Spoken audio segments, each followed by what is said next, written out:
Jason had an idea, and he's like, you come to Hawaii and you shoot me with a paintball gun.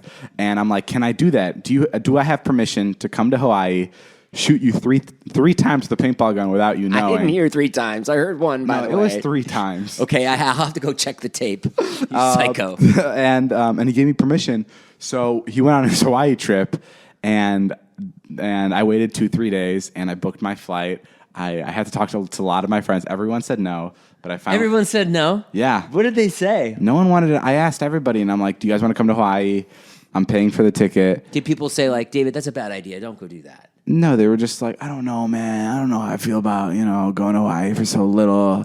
Even Alex said no. I'm like, Alex, well, what are you doing? Alex would love Hawaii. Yeah, Alex, you literally love anybody. Anyway. I would have gone with you. Well, I know that. That doesn't say much. I like the joke that much. You've eaten shit off the ground for me. No, but yeah, so Brandon decided to come. And it was, Brandon told me, we spent more time in the air than we actually spent in Hawaii, fun fact. Because the flight there was 6 hours. Why did you plan it like that? It was great. I did not want to be there any longer. David, why did you plan it like that? You could have gone on a tour this so, morning and shot something for your vlog. Let me set it up. It was Sunday. I think you have a fear of reality. It was Sunday.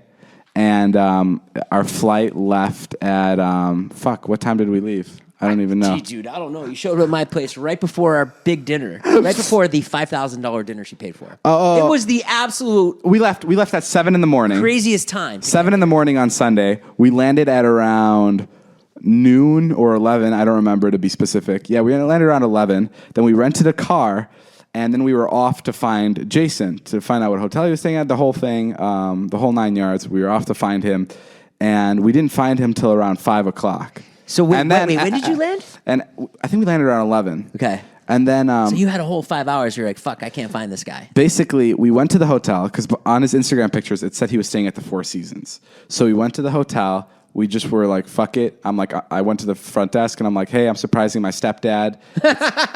It's his anniversary. And we're like, can you just tell us what room he's staying in? And they're like, I'm sorry, we can't give out that information. And then from there on out, the staff was all up on our ass. Everywhere we would go, they were like stopping us. They were talking. It was really fucking intense. So we left the hotel because we were scared of running into you like in the lobby. They probably thought you were Trisha fans. Oh yeah, maybe. I don't know what they thought we were. But yeah, we left the hotel because we didn't want to run into you in the lobby. And then Trisha uploaded a Snapchat showing that she's at some beach with some turtles. Yes. So I'm like, great. Now we don't know when he's going to be at the hotel or how long he's going to be at the place for. And I had no way of finding you. I couldn't just call you and ask you. That was the day we were all over the island. We went to the waterfalls, and then we got this cab driver who was like, "Yeah, I could take you around for the whole day." And Trisha, money is no object. She was like, "Great, y'all, take us around for the whole day." How much was it? It was a $600 fare at the end of the day. Fuck you. And he kept coming up with stuff. He'd be like, if you guys like turtles, I know what best beach where to see turtles, and best of 50 turtles. You guys like hot dog buns? Yeah. No, the best hot dog bun place. The hot dogs you get somewhere separately, and I'll drive you there too. But the hot dog buns here. Anything someone suggested we would do. So you're lucky we came back at all. Well, but that was the night of our big dinner. Well, okay. Before you left on your trip, right. Do you remember I did this? I took your phone, and I turned on your location on messages. You motherfucker. Yeah. Because we were somewhere, and I don't know where I was, but I was with Trisha, and I noticed that you had a location on. And I was like, that little shit went into my phone, and he turned my location on. Yeah, I told you I needed to borrow it for like something to do with work. I was like, I need to check How'd Snap. you unlock it? You unlocked it for me. You handed it to me. You're like, okay, fine. And I turned your location on. And you should have been a criminal. I don't know why you're a YouTuber. And I deleted our messages so you wouldn't see that I turned your locations on. And then somehow you found out. So I'm like, fuck, I don't know where he is when we're on this island. I don't know where to find him anymore because the location is off. So I knew that on Snapchat, you can, and your phone was dead, by the way. Or your phone. My phone was dead. It was dead, right? Okay, yeah. Good guess. Yeah, because we were out with the turtles. So we saw that your phone was dead. And I had a contact back in LA that was like, messaging you saying that she had a surprise for you because she's like a PR lady. And yeah, she texted me. She's like, hey, you guys are at the Four Seasons. You should have told me. Next time we got a free hotel. We represent the Four Seasons. They want to send you something upstairs. Anyway, so she was texting you, and none of the messages were going through, and my messages weren't going through. So I was like, the only way to figure out where he is Snapchat location, because Snapchat has this feature where if you allow it, your friends can see where you are when you're on Snapchat. So this is completely lucky. Illegal. And illegal. My first fucking guess at his Snapchat username and password was correct. God knows how. It was correct. I got into his Snapchat and I turned on the location on his Snapchat and I shared it with me and Brandon. And I couldn't show any of this in the vlog, by the way, because it was a long process to find out where he was. And I turned on the location, and now I was like, well, this doesn't help us because Jason's phone is still dead, and he needs to log back onto his Snapchat to show me where he is. Because right now it was only showing the location where I was at because I just turned on the location on your phone. Right. Do you know what I mean? Right. So I needed you to log back into Snapchat. And I knew your phone was dead, so like you weren't going to do that anytime soon.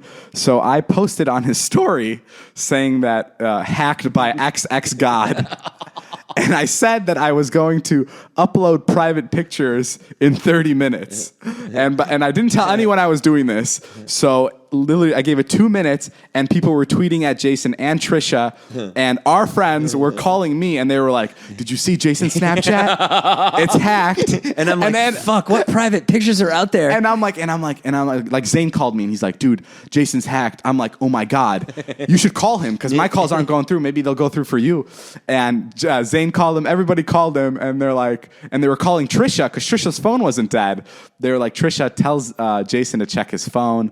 Because his Snapchat's hacked. And then you guys finally went to go plug in your phone. You logged back onto Snapchat, and I saw that you were at the hotel because that's where your location came up. And that's when I got Cassandra, the PR lady, to say, "Hey, what's your room number? Right. I'm going to come send you something up." And that's when I showed up at his room with the paintball gun outside. And after some arguing out in front of his door, I got to shoot him with the paintball gun. I only wish that I had. I hope that story made sense. Yeah, it makes total sense. Then it was complicated, but I got to shoot him with the paintball gun. And after I shot him, you guys went out to a $3,000 dinner.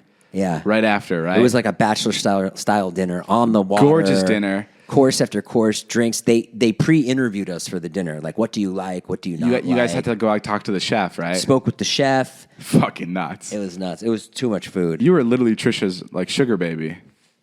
Yeah, and only I'm twice her age. Oh, you can pull Link out.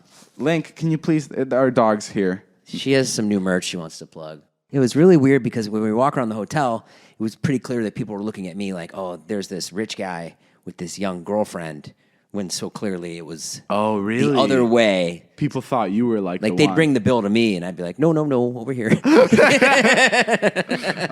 Yeah, we didn't get to stay long, but why didn't you stay? I don't know. Jason, we begged you to stay. Jason and Trisha was really nice about it. Jason and Trisha really wanted us to stay, and Jason was texting me. He's like, "If you stay, man, we'll have sex on camera. Just please come. But no, we couldn't stay just because it was time to go back. And we ended up leaving at 10:30 that night, and we got home at 5 a.m. Weren't you exhausted, just wrecked? Aren't you wrecked like right now from it? I'm not wrecked now. I mean, I was a little tired. I slept till like noon, and then I got back. I sleep on